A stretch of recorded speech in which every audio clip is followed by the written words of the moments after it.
কোথায় সেই অহংকার? আমার টাকায় তুমি বেতন পাইতা, আমার টাকায় ঘ্যাসের ওষুধ খাইতা। আবার যদি হাসিনার মতো গিয়ে কেউ ক্ষমতায় এরকম স্বৈরতান্ত্রিক হয়ে উঠতে পারে, সাংবিধানিকভাবে সিস্টেম রাখতে হবে, জনগণ যাতে ওকে আবার টেনে সাংবিধানিকভাবে নামাতে পারে। বিজয় নিয়ে আমি অত্যন্ত খুশি, একই সাথে আমি একটু শঙ্কায় আছি। কারণ এই বিজয় আমরা আজকেই যে নতুন স্বাধীন বাংলাদেশে অর্জন করলাম তা কিন্তু নয়। আমি আপনাকে মনে করিয়ে দিতে চাই, হাসিনার আমলে আমরা যত সংখ্যক তরুণ তাজা প্রাণ রাজপথে রক্ত ঢেলে দিয়েছি, তার থেকে কিন্তু অসংখ্য বেশি। আমরা ওই বিতর্কে যেতে চাই না 3 লক্ষ নাকি 30 লক্ষ, এই বিতর্কে যেতে চাই না। কিন্তু 71-এ মুক্তি বাহিনীদেরকে মেরেছে এবং অপরপক্ষে আমাদের সেই পাকিস্তান যেটা ছিল, সেই পূর্ব পাকিস্তান যেটা ছিল, সেখানে কিন্তু অসংখ্য মানুষ হত্যা করেছে ওই পশ্চিম পাকিস্তানের, এটাই সত্য। সেই রক্তের নদী পেরিয়ে আজকের এই দিনটির আশা আমরা করেছিলাম না। আমরা চেয়েছিলাম আমাদের বাংলাদেশকে আরো সুন্দরভাবে আরো আগেই করতে, কিন্তু পারি নাই। কেন পারি নাই? সেই জিনিসটা আজকের বাংলাদেশের সচেতন সাধারণ মানুষ, বিশেষ করে ছাত্র সমাজ, তাদেরকে মনে রাখতে হবে। এই কারণে যে সংবিধান হাসিনাকে ফ্যাসিস্ট বানাইয়ে রেখেছিল।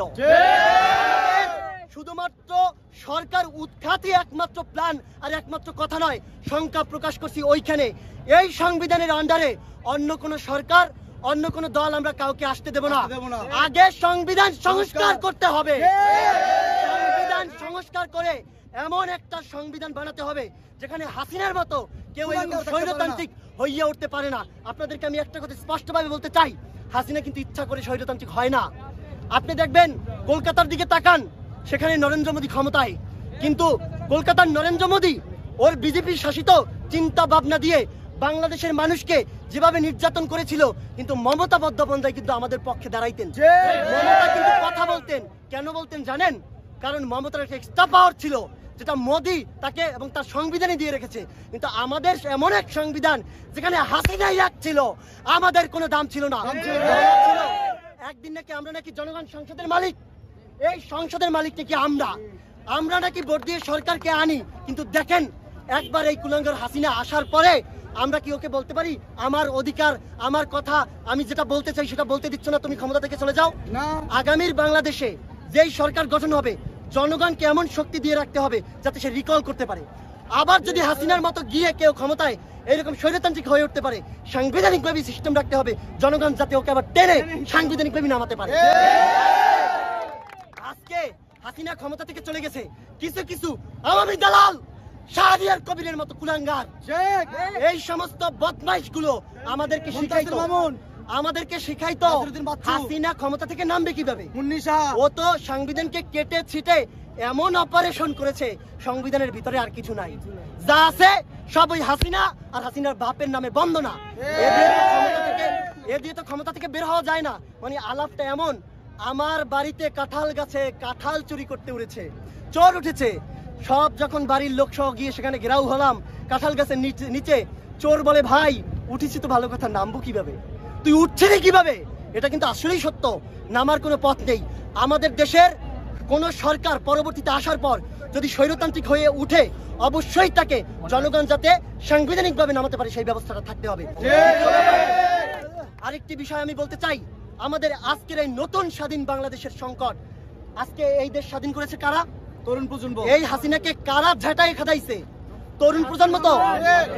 আমরা শোনেন, আমি বলি 2018 সালে আমরা বলেছিলাম এদেশে 4,82,00,000 যুবক আছে, এর মধ্যে প্রায় 1 কোটির মতো গ্রাজুয়েশন কমপ্লিট, তাদের চাকরি নাই।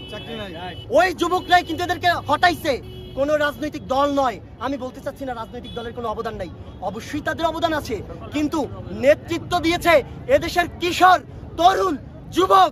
আমি আপনাদের ঐতিহাসিকভাবে এই ঘটনাকে কানেক্ট করাইতে চাই। এই যে আপনার আবু জেহেলের নাম আপনারা সবাই জানেন না? এই আবু জাহেলকে ঘ্যাচ খতম করে দিয়েছিল দুটো কিশোর। এই মাওলানা সাহেব জানেন না আপনি? আজকে সেই ঘটনার পুনরাবৃত্তি হয়েছে। স্বৈরাচারকে 18 সাল থেকে 14 সালের পর থেকে প্রেস ক্লাব, শাহবাগ, সব জায়গায় দাঁড়িয়ে আমরা বোঝাতে চেয়েছি এই দেশ আমাদের, তোমরা অপরের হাতে তুলে দিও না, বিদেশিদের স্বার্থ রক্ষা করো না, অপরের দেশের করিডোর দিয়ে রেল আমাদের দেশের ট্রানজিট নামে চালাইও না, আমাদের দেশের স্বার্থ বিকাইয়া দিও না। কথা শুনে নাই, কোথায় তোমাদের সেই অহংকার? সংসদে দাঁড়াইয়া শামীম ওসমান সন্ত্রাসী কুলাঙ্গার, জানোয়ার। আমি বলতে চাচ্ছি এটা আমার ভাষা নয়, মাফ করবেন, এই ভাষাগুলো আমার নয়, এদেশের সাধারণ জনগণ এই নামই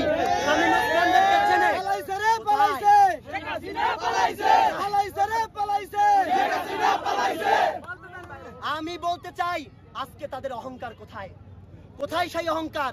আমার টাকায় তুমি বেতন পাইতা, আমার টাকায় গ্যাসের ওষুধ খাইতা, আমার টাকায় কি বলবো ইরেজার ব্যবহার কইরা দাড়ি চুল শেভ করতা, সেই আমার বিরুদ্ধে বন্দুক তাক। সেই আমি 1 টাকা দিয়ে যদি একটা চকলেট কিনি সেটা দিয়ে তোমরা ভ্যাট নিতা। সেই তেলের দাম আপনি দেখেন, দ্রব্যমূল্যের যে কি ঊর্ধ্বগতি, সেই টাকা দিয়ে বুলেট কিনে আবু সাইদকে হত্যা করেছো। আবু সাইদকে, আজকে আবু সাইদের জায়গায় আপনি আমি ভাই যে কেউ থাকতে পারতাম। আজকে আবু সাইদের শুধু আত্মা নয়, ওই আয়না ঘরে বসে যাদেরকে হত্যা করেছো তাদের আত্মা আজকে আল্লাহর কাছে তাকিয়ে হাহা করে হাসে। হাসিনার স্বৈরাচার পতন, এদেশের মানুষ বিজয়। আমি আপনাকে যে বিষয়টা বলতে চাইছিলাম সেটা হচ্ছে এই তরুণ যুবক সমাজদেরকে কিভাবে চাকরি দিয়ে, তাদেরকে কর্মসংস্থান দিয়ে বাংলাদেশ পুনরায় আবার রিফর্ম করতে হবে, বাংলাদেশকে মাথা উঁচু করে মর্যাদার সহকারে পৃথিবীতে দাঁড়াবে সেই ব্যবস্থা করতে হবে। হেলাফেলা নয়, আর হেলাফেলা নয়। এখন বাংলাদেশ এমন ভাবে গঠন করতে হবে যাতে ওই প্রাচ্য মানে পশ্চাত্য থেকে ওই পশ্চিমারা ইউরোপিয়ান কান্ট্রি বলে না, হাসিনা বলতো না এত উন্নয়ন করেছি, আমাকে মানুষ জিজ্ঞেস করে কি এমন ম্যাজিক আপনার কাছে আছে? ম্যাজিক দেখছো? ম্যাজিক দেখাইছে জনগণ। আমি বলতে চাই সত্যিকার অর্থেই আমাদের সেই অবস্থা দেখিয়ে দিতে হবে যে এক ম্যাজিক্যাল পরিবর্তন, সেই পরিবর্তনের অবশ্যই অগ্রসেনানী পাহারাদার হিসেবে থাকতে হবে আমাদের দেশের তরুণ যুবক জনতা, যাতে অন্য কেউ বাংলাদেশের স্বার্থকে অন্য কোনো বিদেশ, কি আমেরিকা, কি ইন্ডিয়া, কি চায়না, কারো কাছে যেন বিক্রি না করে দেয়।